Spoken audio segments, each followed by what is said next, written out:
31 दिसंबर की रात को भीमा नदी के उस पात्र में, भीमा नदी के उस जगह पे जो युद्ध चल रहा था, और वो युद्ध 1 जनवरी 1818 में उसका विजय उसे प्राप्त हुआ, वो शौर्य दिवस मनाने के लिए हम यहाँ इकट्ठे हुए हैं। और दूसरा 3 जनवरी को माता सावित्री माई इनकी जयंती है, इस जयंती को मनाने के लिए हम लोग यहाँ इकट्ठा हुए हैं। मेरी ओर से डॉक्टर बाबा साहब अम्बेडकर जी ने स्थापन की हुई संस्था की बुद्धिस्ट सोसाइटी ऑफ इंडिया अर्थात भारतीय बौद्ध महासभा की ओर से और अम्बेडकर परिवार की ओर से आप सभी लोगों को शौर्य दिवस की और माता सावित्री माई जयंती की हार्दिक हार्दिक बधाइयां देता हूं। सावित्री माई, इनके जीवन पर बहुत सारी बातें हुई हैं। बाबा साहब अम्बेडकर जी ने अपने जीवन में 3 लोगों को अपना गुरु माना। पहले स्थान पर तथागत बुद्ध को अपना गुरु माना, संत कबीर को अपना गुरु माना और महात्मा फुले इनको अपना गुरु माना। बाबा Saheb Ambedkar MA, PhD, DSC, bar and law, इतनी सारी डिग्रियां लेने के बावजूद वो गुरु किनको मान रही है? जिन्होंने स्कूल की, कॉलेज की, यूनिवर्सिटी की कभी दहलीज भी नहीं चढ़ी, ऐसे लोगों को वो गुरु मान रहे हैं। क्यों? क्योंकि इन लोगों को अपना दोस्त कौन है, अपना दुश्मन कौन है, ये इन लोगों को पता था। ये इन लोगों को पता था। बाबा साहब अम्बेडकर 1 जनवरी 1818 को बाबा साहब अम्बेडकर भीमा कोरेगांव के इस विजय स्तंभ को अभिवादन करने के लिए पहुंचे। मुझे बताओ, क्या 1 जनवरी 1818 में जिन 500 शूरवीरों ने 28,000 पेशवाओं को खत्म किया, क्या उन 500 शूरवीरों में से कोई ग्रेजुएट था, कोई स्कूल जाता था, कोई 10वीं पास था? बाबा साहब अम्बेडकर, जिन्होंने कभी स्कूल की दहलीज नहीं चढ़ी, उनको नतमस्तक हो रहे, उनको नतमस्तक होते हैं, उनको नतमस्तक होते हैं। क्यों? क्योंकि उनको पता था हमारा दोस्त कौन है और हमारा दुश्मन कौन है। आज हमारे पढ़े लिखे लोगों को हमारा दोस्त और दुश्मन इसकी जानकारी नहीं है। बाबा साहब अम्बेडकर जी ने ये भीमा कोरेगांव में जो विजय स्तंभ है, जो आप लोग हर 1 जनवरी को हम सभी लोग अभिवादन करने के लिए जाते हैं, ये स्तंभ खो चुका था, गुम हो गया था। उस स्तंभ बहुत सालों से वहीं पर था, लेकिन हम भूल चुके थे, हमें पता नहीं था। 25 दिसंबर 1927 को जब बाबा साहब अम्बेडकर जी ने महाड़ के चौदार तालाब का आंदोलन, दूसरे फेज का आंदोलन करने के लिए जब वहां पहुंचे, तब अंग्रेज पुलिस अधिकारियों ने बाबा साहब से मुलाकात करने की परमिशन मांगी। बाबा साहब से कहा कि बाबा साहब, हम आपसे मिलना चाहते हैं। बाबा साहब ने कहा कि ठीक है, जिस गेस्ट हाउस में आईवी में मैं वहां पर रुका हूं, वहां पर आइए और वहां पर मुलाकात कीजिए। वो इंग्रज अधिकारी बाबा साहब से मिलने आया। मिलने आने के बाद उसने बाबा साहब से कहा कि बाबा साहब, यहाँ के सवर्णों ने आपके आंदोलन के खिलाफ कोर्ट में याचिका की है। महाड़ का चौदार तालाब, जो आप 20 मार्च 1927 को आए थे, उसके बाद यहाँ के सवर्णों ने कोर्ट में याचिका की है कि ये तालाब हमारे पैसों का है, हमारे पैसों से इसकी निगरानी होती है, इसलिए शूद्र अति शूद्रों को वहां पर एंट्री नहीं दी जाए। बाबा साहब के साथ सभी कार्यकर्ता थे। वो कार्यकर्ताओं ने बाबा साहब से कहा कि बाबा साहब, हम वहां पर जाएंगे, भले हमको ये इंग्रज अधिकारी अरेस्ट कर ले, हम लोगों को जेल में डाल ले। सभी 50,000 से भी ज्यादा कार्यकर्ता जेल में जाने के लिए तैयार हो गए, लेकिन बाबा साहब ने कहा नहीं, रुको। वो अंग्रेज अधिकारी बाबा साहब से कह रहा था कि बाबा साहब, हम आपके अधिकारों के खिलाफ नहीं हैं, हम आपके महाड़ के 14 तालाब पर जाने के खिलाफ नहीं है, हम ही ने तो वो अधिकार आपको दिया है। यहां के सवर्णों ने कोर्ट में याचिका दायर करने के बाद कोर्ट ने मनाही आदेश दिया है, अगर उस आदेश का आप उल्लंघन करते हो तो हमें आप सबको अरेस्ट करना होगा।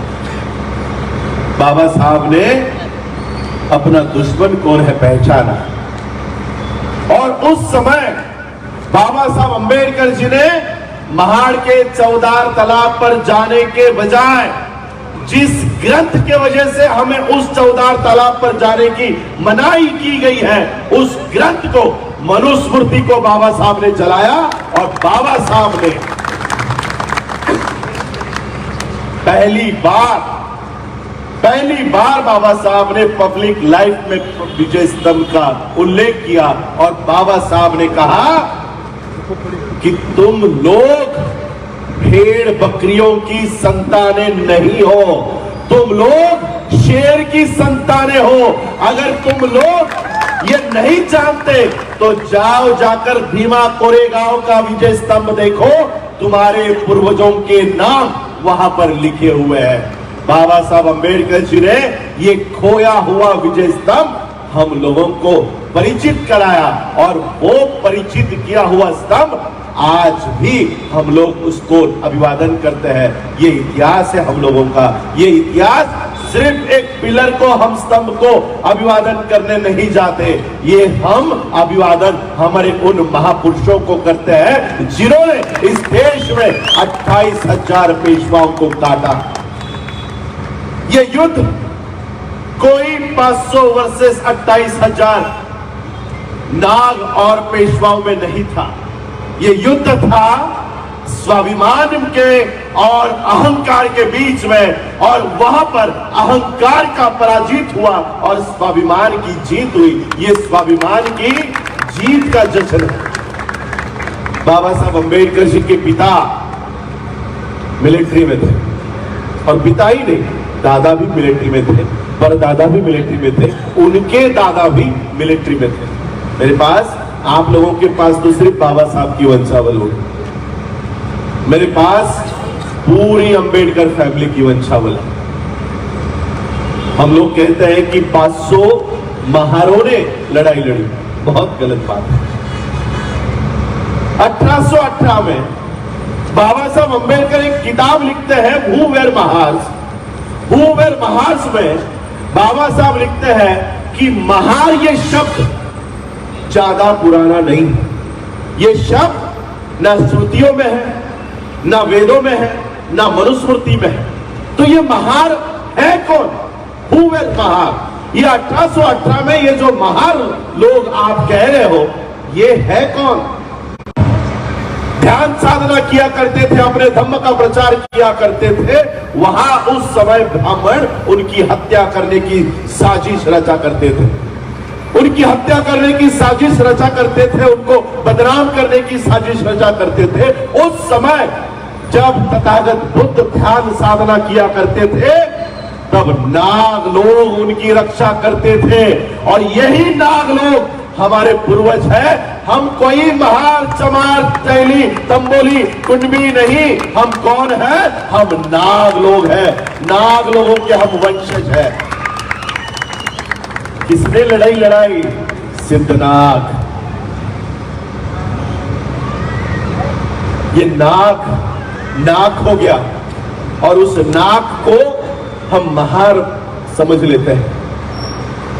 ये नाग लोगों का इतिहास है, जिन्होंने इस देश से अफगानिस्तान तक जाकर बौद्ध धर्म का प्रचार और प्रसार किया। ये नाग लोगों का इतिहास है, और इसलिए बाबा साहब अंबेडकर जी ने हमें सिर्फ भीमा कोरेगांव से परिचित नहीं किया। बौद्ध धर्म की दीक्षा लेते समय उस नाग नदी के किनारे नागपुर में जाकर बाबा साहब ने बौद्ध धर्म को पुनर्जीवित किया। क्यों? क्योंकि हम उन नाग लोगों की संतानें हैं, उन नाग लोगों की हम वंशज हैं। आज इस देश में बाबा साहब अंबेडकर जी ने इस विजय स्तंभ के माध्यम से हम लोगों को अपना इतिहास क्या है वो परिचित करवाया। हम लोग किस तरह का जीवन जी रहे थे पता है? हमारे लोग, इन लोगों को अछूत डिक्लेयर कर दिया गया, आउटकास्ट कर दिया गया, इन लोगों को गांव के बाहर रहने के लिए मजबूर किया गया। इन नाम लोगों को इनकी गलती क्या थी, इनका गुनाह क्या था कि ये बुद्ध के प्रचारक थे, ये बुद्ध के प्रचारक थे, ये बौद्ध धर्म का प्रचार प्रसार किया करते थे। और जब इस देश में प्रतिक्रांति हुई तब इन लोगों को गांव में आने से मना कर दिया गया और मरा हुआ मांस खाने पर मजबूर किया गया, मजबूर किया गया।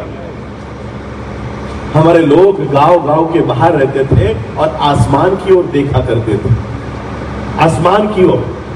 और जब वो आसमान की ओर देखते और चील वहां पर आती, ईगल, पता है ना चील, जब चील वहां पर आती तो ये हमारे जो लोग थे उनको पता चल जाता कि अगर ऊपर चील है तो नीचे कोई जानवर मरा पड़ा है, नीचे कोई जानवर मरा पड़ा है। और यहां से ये लोग भागते थे और वहां से कुत्ता भागता था। उस मरा हुआ जानवर का मांस खाने के लिए यहां से इंसान भागते थे और यहां से जानवर भागते थे, कुत्ता भागता था। और कुत्ते में और इंसान में रेस लगती थी कि कौन पहले जाकर वो मरा हुआ मांस खाएगा। भूख दोनों को भी लगी हुई है, दोनों को भी भूख लगी हुई है। एक तरफ से वो कुत्ता मांस तोड़ रहा है, दूसरी तरफ से इंसान मांस खा रहे हैं और वो कुत्ता उन इंसानों को भी गुर्रा रहा है, यानी कुत्ता भी हमको कीमत नहीं दे रहा था। ऐसे लोगों को बाबा साहब अंबेडकर जी ने अपने इतिहास से पराजित कराया और बाबा साहब ने कहा कि ये क्या जीवन जी रहे हो, ये क्या जीवन जी रहे हो, तुम लोग शेर की संतानें हो। जो लोग मरा हुआ मांस खाने के लिए कुत्ते से लड़ते थे, बाबा साहब अंबेडकर जी ने उस कौम को राष्ट्रपति पद पर जाकर बिठा दिया। ये बाबा साहब अंबेडकर जी की इस देश को देन है, इस देश को देन। बाबा साहब अंबेडकर जी के पिता मिलिट्री में थे, क्योंकि हमने 1818 का युद्ध जीता था और पेशवाई को इस देश से खत्म किया था, इसलिए पेशवाओं ने जाते जाते हमसे एक बदला लिया। अब ब्रिटिश भी कोई हमारे सगे थे नहीं। पेशवाओं ने ब्रिटिशरों से अपनी पेशवाई रद्द करने के बदले उन्होंने कहा कि ठीक है, हम हार गए हैं, हम अपना राजपाट यहां से खत्म कर रहे हैं, लेकिन हम आपको एक रिक्वेस्ट करना चाहते हैं, एक विनती करना चाहते हैं। अंग्रेजों ने कहा, बताओ क्या विनती है? पेशवाओं ने कहा कि जिन अछूतों की वजह से हमको पराजित स्वीकारनी पड़ी है, पराजय स्वीकारना पड़ा है, उन अछूतों की एंट्री, उन अछूतों का प्रवेश मिलिट्री में हमेशा के लिए बंद कर दो, हमेशा के लिए बंद कर दो। और ये एंट्री आगे चलकर बंद हो गई, ये एंट्री बंद हो गई। धीरे धीरे सभी मिलिट्री मैन जो अछूत थे, सैनिक थे, उनको धीरे धीरे पेंशन देकर उनकी नौकरियां खत्म कर दी। बाबा साहब अंबेडकर जी के पिता की भी नौकरी चली गई और बाबा साहब अंबेडकर जी के पिता सूबेदार मेजर रामजी अंबेडकर पूरी लाइफ, पूरा जीवन वो मिलिट्री की एंट्री शुरू हो इसलिए लड़ते रहे, ब्रिटिशरों से लड़ते रहे कि हमने आपके तरफ से इस देश में युद्ध लड़ा है, आपको जीत हासिल करा के दी है और आप हमारी ही एंट्री बंद कर रहे हो, हमारा ही प्रवेश बंद कर रहे हो। बाबा साहब अंबेडकर जी के पिता ने कई सारे खत करस्पॉन्डेंस ब्रिटिश सरकार को किए, लेकिन उनको सफलता हासिल नहीं हुई। और जब बाबा साहब अंबेडकर पढ़ाई लिखाई करने के बाद भारत में आए उन्होंने अपने पिता का संघर्ष देखा, उनको पता चला हमारे पिता किस लिए लड़ रहे हैं। अपने पिता का संघर्ष बाबा साहब अंबेडकर जी ने जारी रखा और बाबा साहब अंबेडकर जी ने ये विजय स्तंभ ढूंढ निकाला और अंग्रेजों को बताया कि देखो हम आपकी ओर से लड़े थे, ये हमारे पूर्वजों के नाम इस पिलर के ऊपर आज भी लिखे हुए हैं और इसलिए हमारी बटालियन फिर से शुरू होनी चाहिए। बाबा साहब अंबेडकर जी ने अंग्रेजों को यह निवेदन दिया और अंग्रेजों को फिर से एक बार पता चला कि ये कौम मार्शल कौम है, लड़ाऊ कौम है, सैनिक कौम है, इनकी भर्ती हम लोगों ने बंद की है, हमको इनकी भर्ती चालू करनी होगी। और बाबा साहब अंबेडकर जी के संघर्ष को इन अंग्रेजों ने पहचाना और अंग्रेजों ने फिर से हमारी एंट्री इस मिलिट्री में शुरू की, जो आज तक महार बटालियन के नाम से शुरू है, आज तक शुरू है। बाबा साहब अंबेडकर जी को यह सफलता मिलने के बाद जितने भी मिलिट्री के लोग थे जो अफेक्टेड हो गए थे, जिनकी नौकरियां चली गई थी या उनके जो बच्चे थे, समाज के लोग थे, बाबा साहब ने इतनी बड़ी सफलता हासिल की है, इसलिए बाबा साहब अंबेडकर जी का सत्कार उन्होंने रखा, सत्कार का कार्य किया। उस सत्कार में बाबा साहब अंबेडकर जी ने जो भाषण दिया है वो आज के पीढ़ी को समझना बहुत जरूरी है, क्योंकि उस समय दिया हुआ भाषण आज भी लागू हो रहा है। बाबा साहब हमारे लोगों को कहते हैं कि हम लोगों को अंग्रेजों ने यहां आने के बाद दो बहुत बड़ी काम अंग्रेजों ने हमारे लिए किए। पहला काम, उनको यहां पर सैनिक चाहिए थे, इसलिए उन्होंने सैनिक में हम लोगों को भर्ती करना शुरू किया, हम लोगों की भर्ती करना शुरू किया। इससे एक फायदा हुआ, हमको शस्त्र रखने का अधिकार मिला और पैसे, सैलरी, आज भी मिलती है ना सैलरी, आपको सैलरी मिलना हमको शुरू हुआ, पैसे मिलना हमको शुरू हुआ। पहला फायदा, बेनिफिट अंग्रेजों का बटालियन में शामिल करने का यह हुआ कि हमको पैसे मिलना शुरू हुआ। और दूसरा अधिकार हमको प्राप्त हुआ, जितने भी मिलिट्री के लोग हैं उनको अपने बच्चों को कंपलसरी एजुकेशन देना अनिवार्य है। दो फायदे हुए अंग्रेजों के भारत में आने के बाद। शूद्र अति शूद्रों के दो फायदे हुए, एक तो पहले उनको नौकरियां मिली, नौकरियों से उनको पैसा मिलना शुरू हुआ। दूसरा, उनको शिक्षा का अधिकार मिला। ये दो फायदे हुए। बाबा साहब कहते हैं कि 2-3 पीढ़ियों से हमें ये फायदे हो रहे हैं, 2-3 पीढ़ियों से हो रहे हैं। तो इसी फायदे का इस्तेमाल, इसी एजुकेशन का इस्तेमाल, इसी सैलरी का, पैसों का इस्तेमाल हमने अपनी खुद की व्यवस्था तैयार करने के लिए क्यों नहीं किया?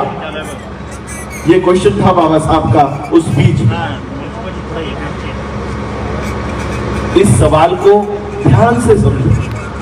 बाबा साहब कहते हैं अंग्रेजों के माध्यम से हमको नौकरियां मिली, अंग्रेजों के माध्यम से हमको शिक्षा मिली, तो उस शिक्षा का इस्तेमाल और उस नौकरी से मिलने वाले पैसे का इस्तेमाल, वो सारा हमने अपने समाज की व्यवस्था खड़ी करने के लिए क्यों नहीं किया? हम अपनी बटालियन बंद होने की राह क्यों देख रहे थे? अब बंद होने के बाद हमारे हाथ में कुछ भी नहीं रहा। ये उस समय की सिचुएशन है। अब इसको थोड़ी देर साइड में रखो। अब आजाद भारत में अंग्रेज जाने के बाद आपको नौकरियां कब मिली? नौकरियां कब से मिल रही है? संविधान में लागू होने के बाद से। एजुकेशन कब से मिलना शुरू हुआ? संविधान लागू होने के बाद से।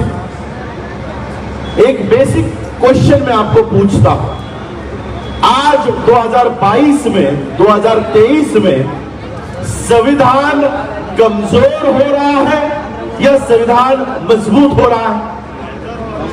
कमजोर हो रहा है। संविधान नष्ट होने के कगार पर है, संविधान खत्म होने जा रहा है। संविधान को लागू हुए कितने साल हुए? 1949 में वो सम्मत हुआ, 1950 में लागू हुआ, 73 इयर्स कंप्लीट होने 74 इयर्स कंप्लीट हुए संविधान दिन को। यानी इस देश में संविधान 74 इयर्स से हमारे हाथ में है। इन 74 इयर्स में हम लोगों को एजुकेशन मिल रहा है, इन 74 इयर्स में हमको सैलरी मिल रही है। बाबा साहब अंबेडकर जी के संविधान के वजह से हम लोगों को नौकरियां मिली, बाबा साहब के संविधान की वजह से हमको शिक्षा मिली।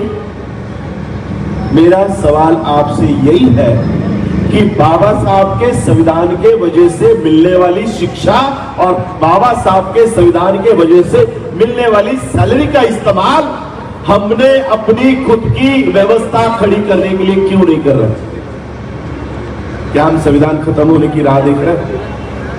जब संविधान खत्म हो जाएगा, आपका एजुकेशन खत्म हो जाएगा, आपकी नौकरियां खत्म हो जाएगी, कौन आपके लिए लड़ने वाला है? मुझे बताओ, कौन लड़ने वाला है?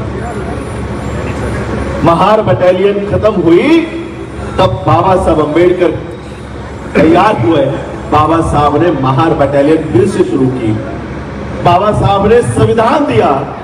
आज संविधान इस देश में खत्म होने के कगार पर है, लेकिन बाबा साहब के संविधान को फॉलो करके हम अपनी व्यवस्था नहीं बना रहे, हम अपनी शिक्षा की व्यवस्था नहीं बना रहे। आज भी यहां पर इकट्ठा हुए सभी लोग, देखिए 1831 में जन्मे माता सावित्री माई एक छोटे से कमरे से खुद की स्कूल शुरू करती है। 1831, आज 2023 है। मुझे बताओ, इतने यहां पर लोग खड़े हैं, क्या हमारी कोई स्कूल है? कोई स्कूल है? किस मुंह से हम माता सावित्री माई की जयंती मनाए? बताओ, किस मुंह से? शिक्षा का प्रचार प्रसार करने के लिए वो गोबर तक अपने शरीर पर झेल रही थी। आप यहां पर बैठे हुए महिला यहां पर है, डॉक्टर इंजीनियर आईएएस बैठी होंगी यहां पर, आपके लिए माता सावित्री माई अपने आप के ऊपर गोबर झेल रही थी। क्यों? क्योंकि आप आईएएस बने, आईपीएस बने, डॉक्टर बने, इंजीनियर बने, लेकिन हमारी स्त्री आज इस देश में डॉक्टर बनती है, आईएएस बनती है, इंजीनियर बनती है। वो माता सावित्री बाई के चरणों में एक फूल नहीं रखती, वो संतोषी माता के दर्शन को जाती है, संतोषी माता को जाती है, जिसने तुम्हारे उद्धार के लिए किसी मंदिर से बाहर नहीं आई, उसके चरणों में हमारी स्त्रियां पड़ी, उसकी चरणों। किस मुंह से सावित्री माई की जयंती मना रहे हैं? किस मुंह से मना रहे हैं? बाबा साहब अंबेडकर जी ने महात्मा फुले को अपना गुरु माना। क्यों? क्योंकि उन्होंने पहचाना तुम लोग शूद्र कैसे बने, तुम लोगों की ये दयनीय अवस्था क्यों हुई। ये बाबा साहब ने महात्मा फुले से सीखा। क्या कहा महात्मा फुले ने? मराठी में उन्होंने कविता लिखी, कविता लिखकर आने वाली पीढ़ी को आगाह किया। महात्मा फुले कहते हैं, विद्या बिना मती गेली। पता चलता है ना मराठी थोड़ा थोड़ा? विद्या बिना मती गेली, मती बिना नीति गेली, नीति विना गती गेली, गती विना वित्त गेले, वित्ता विना शुद्ध खचले, ये उड़े अनर्थ एका अविद्येने केले। विद्या, शिक्षा के वजह से इनकी मति मारी गई, इनकी बुद्धि चली गई, और बुद्धि जैसे ही चली गई, इनकी प्लानिंग, नीति चली गई, और प्लानिंग ही नहीं है तो उसकी स्पीड कम हो गई, और उसकी स्पीड कम हो गई तो उसका वित्त फाइनेंस चला गया। इतना अनर्थ एक अविद्या के कारण हुआ, शिक्षा बंद करने के कारण हुआ। महात्मा फुले ने अगली जनरेशन को आगाह किया, अगली जनरेशन को आगाह किया और बाबा साहब अंबेडकर जी ने इस वाक्य को पकड़ा और बाबा साहब ने सॉल्यूशन दिया। महात्मा फुले ने प्रॉब्लम बताया कि तुम लोग शूद्र कैसे हुए? अविद्या के कारण। अविद्या के कारण तुम शूद्र बने। बाबा साहब ने सॉल्यूशन बताया। क्या कहा बाबा साहब ने? बाबा साहब ने कहा शिक्षा शेरनी का दूध है, जो कोई भी पिएगा वो दहाड़ेगा। महात्मा फुले ने कहा अविद्या के कारण तुम शूद्र हो। बाबा साहब ने कहा शिक्षा प्राप्त करो और दहाड़ो, शेर की तरह दहाड़ो। आज इसी शिक्षा का हाल क्या है पता है? इसी शिक्षा का हाल अभी पिछले हफ्ते भारत सरकार ने एक कानून पास किया है। पांचवी के बच्चों को आगे भगवत गीता सबको सिखाई जाएगी। भगवत गीता पढ़ाई जाएगी, वेद पढ़ाए जाएंगे और वहां पर आपको शूद्र बताया जाएगा। शूद्र बताया जाएगा और फिर से इस देश के लोगों को गुलाम बनाने का काम होगा। New education policy Madhya Pradesh में लागू हो चुकी है, अब अन्य राज्यों में लागू होने के लिए तैयार है। वन नेशन और सारा एजुकेशन हिंदी में होगा। हिंदी में जितने भी पब्लिक स्कूल है सब में हिंदी पढ़ाई जाएगी। अमित शाह का यह स्टेटमेंट है, इस देश का होम मिनिस्टर, उसकी स्टेटमेंट है कि एजुकेशन हिंदी में होगा। और इस एजुकेशन से, बाबा साहब के एजुकेशन से आईएएस तैयार हुआ, आईपीएस तैयार हुआ, डॉक्टर तैयार हुआ। मेरे यहां पर एक पीढ़ी के सदस्य बैठे हुए हैं, मेरी मां की उम्र के लोग बैठे हुए हैं, उन्होंने अपने घर में डॉक्टर इंजीनियर तैयार किया होगा, लेकिन मेरे पीढ़ी के लोग यहां पर जो बैठे हैं वो अपने घर में डॉक्टर इंजीनियर नहीं तैयार कर सकते। ऐसी हालात आज देश में है, ऐसी हालात। बाबा साहब ने कहा कि शिक्षा प्राप्त करो। अनपढ़ लोगों ने वो घर, किसी के घर में झाड़ू लगाती होगी, किसी के खेत में काम करती होगी, लेकिन बाबा साहब ने कहा शिक्षा प्राप्त करो।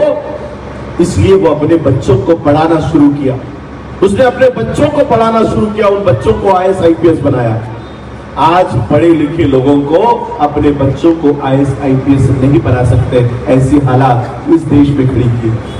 न्यू एजुकेशन पॉलिसी के माध्यम से इस देश में शिक्षा, एजुकेशन पूरी तरह से प्राइवेटाइज किया गया है, पूरी तरह से।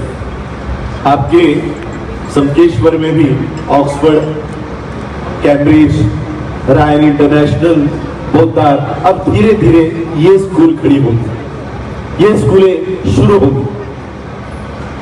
अभी ये हमारे संदीप यहां पर है, जिन्होंने मुझे इस कार्यक्रम के लिए बहुत फोर्स किया कि आपको इस कार्यक्रम में आना है। संदीप कामले, वो अपने बच्चे के एडमिशन के लिए, छोटा सा बच्चा है, 3 साल का होगा, छोटी सी स्कूल घर में चलती है वो स्कूल, वहां पर गए।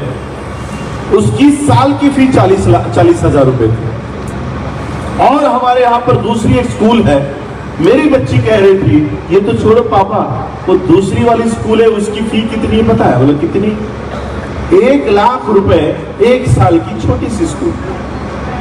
रायन इंटरनेशनल का आज का रेट है जूनियर केजी का 3.5 साल का बच्चा उस स्कूल में जाएगा, उसको 1 साल में 3.5 लाख रुपए भरने।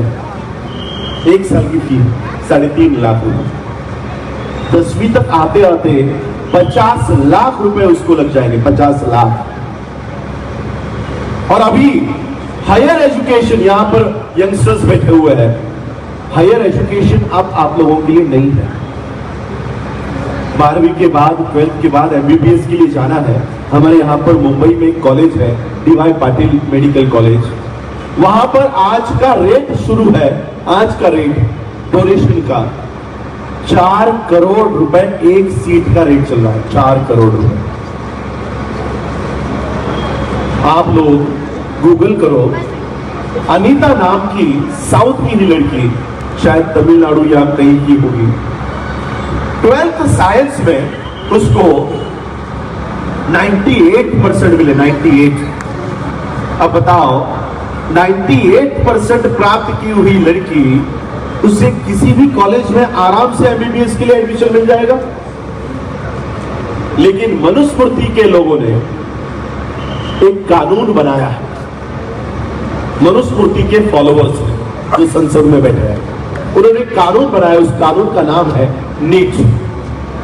ये नीट नाम का कानून कहता है कि तुमको कितने भी परसेंटेज मिलने दो, हमारी ब्राह्मणों की परीक्षा पास किए बिना तुम आगे नहीं जा सकते। ये नीट यानी ब्राह्मणों की परीक्षा। अब वो बच्ची नीट में अगर क्लास लगानी है 2 या 3 हफ्ते की, 10-10 लाख रुपए की कोचिंग की फीस है, 10 लाख रुपए। हमारी अनुसूचित जाति की शेड्यूल कास्ट की ये अनीता 10 लाख रुपए कॉलेज की उस ट्यूशन फी नहीं दे सकती थी, इसलिए उसने सुप्रीम कोर्ट में याचिका की। सुप्रीम कोर्ट में पिटीशन डाल के उसने कहा कि अगर मुझे 98% मिले हैं, मैं 12th में पास हुई हूं, तो सरकार की ये जिम्मेदारी बनती है कि मुझे एडमिशन दिया जाए। सुप्रीम कोर्ट ने कहा कि नहीं, नीट पास करना ही होगा, उसके बाद ही एडमिशन मिलेगा, उसके बाद ही मिलेगा। तो उस बच्ची ने घर में ही पढ़ाई करना शुरू की। घर में ही पढ़ाई करके वो नीट के एग्जाम के लिए गई, और नीट का जब रिजल्ट आया तब 98% प्राप्त हुई अनीता ब्राह्मणों के इस नीट में फेल हो गई।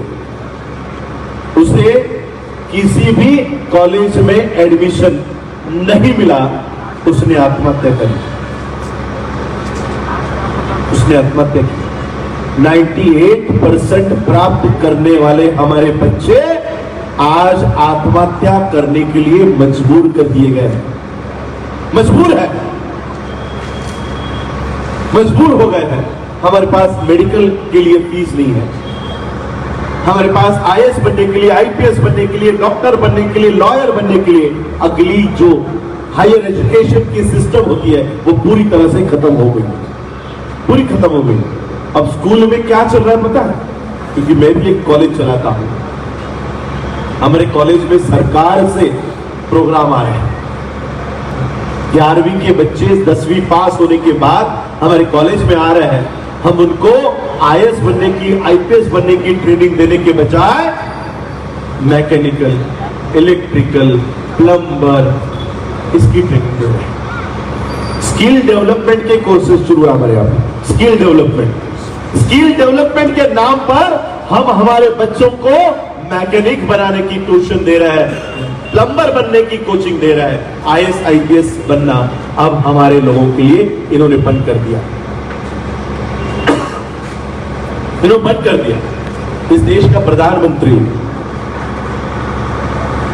प्रधानमंत्री कहता है कि इस देश में 1 नेशन 1 इलेक्शन होगा, 1 nation 1 election. At a time सभी राज्यों में इलेक्शन लेकर सारे इलेक्शंस खत्म कर देना और 5 साल हम राज्य चलाएंगे। मैं आपको आपके माध्यम से प्रधानमंत्री जी को एक मैसेज देना चाहता हूं विद ड्यू रिस्पेक्ट। प्रधानमंत्री जी, इस देश को 1 नेशन 1 इलेक्शन की जरूरत नहीं है। इस देश में 1 नेशन और 1 एजुकेशन की बहुत जरूरत है। 1 एजुकेशन का मतलब क्या? आज इस देश में डुअल एजुकेशन सिस्टम है, डुअल। एससी, एसटी, ओबीसी, शूद्र, अति शूद्रों की एजुकेशन सिस्टम में क्या किया जाएगा? आपको खिचड़ी खिलाई जाएगी, आपको प्लम्बर की ट्यूशन दी जाएगी, आपको इलेक्ट्रिशियन की ट्यूशन दी जाएगी, आईएएस आईपीएस बनने की ट्यूशन आपको नहीं मिलेगी। और दूसरी ओर 10 लाख रुपए भरने वाले सवर्ण अपने बच्चों को आईएएस आईपीएस डॉक्टर इंजीनियर बनाएंगे। इस तरह के 2 education system eight a time चल रहा है। मैं प्रधानमंत्री जी से कहना चाहूंगा कि प्रधानमंत्री जी, हमें ऐसी दो दुहेरी एजुकेशन सिस्टम की बजाय सिंगल एजुकेशन सिस्टम कि जिस बेंच पर आपका बेटा पढ़ता है, थोड़ा सा बोलते बोलते मैं गलत हो गया। प्रधानमंत्री जी ने अपनी बीवी बहुत पहले ही छोड़ दी, तो बच्चे होने का सवाल ही नहीं, तो उनको बच्चा है नहीं। कम से कम आपके सीएम को बच्चा बच्ची को तो होगा, है? तो हमें ऐसी एजुकेशन सिस्टम चाहिए कि आपके मुख्यमंत्री का बच्चा जिस बेंच पर बैठकर पढ़ता है, उसी बेंच पर बैठकर हमारे बहुजनों का बच्चा पढ़े। इस तरह की एजुकेशन सिस्टम हमको इस देश में खड़ी करनी है। इस तरह की एजुकेशन सिस्टम हमको चाहिए। अडानी अंबानी के बच्चों को अलग शिक्षा और हमारे बच्चों को अलग शिक्षा की नीति, इस तरह की शिक्षा नीति हम लोगों को इस देश में नहीं चाहिए। बाबा साहब अम्बेडकर जी ने हम लोगों को जो संविधान दिया, आज वो संविधान खत्म होने के कगार पर है और हम लोग अपनी व्यवस्था खड़ी नहीं कर रहे, अपनी व्यवस्था नहीं बना रहे, और इसलिए हम लोगों को अपनी व्यवस्था बनाने के ऊपर काम करना है। 10 से 15 लाख लोग चैत्य भूमि जाते हैं, 10 से 15 लाख लोग दीक्षा भूमि जाते हैं। कल हम लोग भीमा कोरेगांव पर थे, 15 से 20 लाख लोग आए होंगे, लेकिन 15 से 20 लाख लोग आते हैं, हमारी खुद की स्कूल नहीं है, हमारा खुद का हॉस्पिटल नहीं है, हमारी खुद की सिस्टम हम लोग आज खड़ी नहीं कर पाए। और इसलिए ये बात बाबा साहब ने पहचानी थी। आज क्यों ये हो रहा है? जिस संविधान से हम लोगों को अधिकार मिल रहे हैं, उस संविधान को खत्म करने के लिए ये व्यवस्था क्यों काम कर रही है? ऐसा क्या है उस संविधान में कि पूरी की पूरी सिस्टम इस संविधान को हटाने के लिए लगी हुई है? संसद को काम करने से कौन सा आर्टिकल रोक रहा है, मुझे बताओ।